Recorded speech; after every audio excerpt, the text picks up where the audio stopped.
Need help with your homework? Ted from Worcester asks, I have an old set of concrete steps that are pitted and stained. How can I dress them up? Ted, there are a multitude of new veneer products today to cover up old poured concrete. You have a choice from thin clay brick to manufactured stone. Quarries today are producing natural stone thin veneers that actually saw the faces off of real stones. They are easy to install and go on with standard mason's mortar.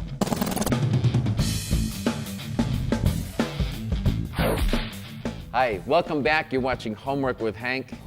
Today we're talking about how we plan, buy, and install hardscapes around the house, the general view of it all. We've talked about how we designed it out. We've talked about how we can purchase it by going to a dealer. Now we're going to talk about that most critical part of the installation, that's bases.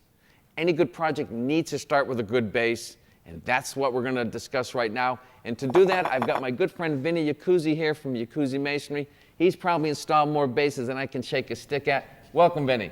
Thank you, Hank. Bases on retaining walls. Tell us a little bit how you would do that. Okay, for a retaining wall, we remove 18 inches of product, that's stone, dirt, any debris that will freeze or be able to be lifted, and we replace it with 3/4 inch stone, and then we put the finished product on that, but we're compacting every 2 to 4 inches. And where do you, why do you use the 3/4 inch stone? What makes that the critical element? It's a good filter. It drains and it doesn't freeze, and that's just what my father-in-law taught me many, many years ago. Yeah, sometimes the old ways are the best ways. Yes.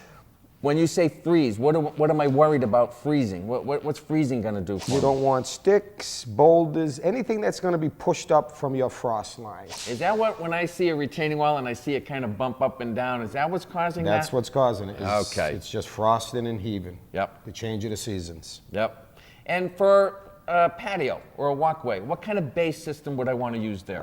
Again, I like to go down 15 to 18 inches, and I use processed gravel, fabric paper, and concrete sand. Okay. And then I do the same thing. We compact every 2 to 4 inches because the compaction is very important. When you're installing that processed gravel base, how would you do that?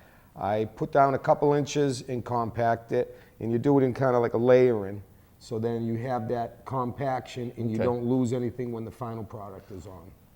When you say you compact them in layers, in other words, you can't just put down 7 inches of processed gravel. No. Why wouldn't I want to do that, Vin? Because you're not going to get your full compaction. Okay, it's recommended at 4 inches, but I do it 2 to 3 just to Okay. get that extra because it's old. Because again, the harder we get that base, Yes. the less apt we're to get that little wavy motion. Yes. Okay.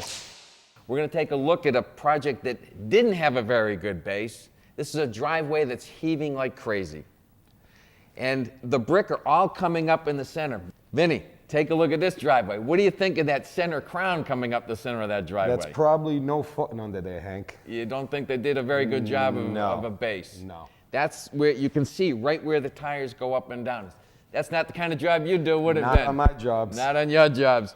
But that's why bases are so important. It's the most important part of any job. And now let's talk about edge restraints on pavers. Why are they so important? The edge restraints help to keep the integrity of the walkway, and it keeps your walkway from walking out from side to side. What kind of edge restraints have you used on your projects? We have plastic edging. They all come in 8-foot lengths, aluminum edging, and most of the time I like to use either a cobblestone or a different type of paver.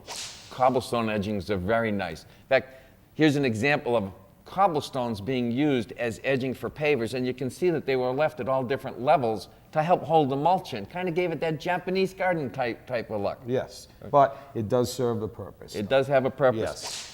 Here's an example, okay, of an area of pavers that doesn't have an edge restraint.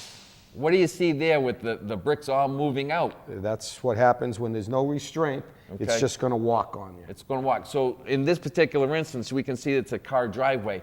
It's the car pressure that probably pushed those brick out. So that's why any kind of edge restraint is very important, whether it's a walkway, driveway, or whatever. So we've covered the important parts of installation. Vinny, I thank you very much for coming today, for sharing with us your expertise, and I hope to see you soon on the next project. Okay, thank you, It's Hank. been fun. Well, we've covered a lot of the parts of buying, planning, and installing. When we come back, we're going to talk about, what if I don't want to do this myself and I want to go out and find somebody to do it? How do we find a contractor? Look for me.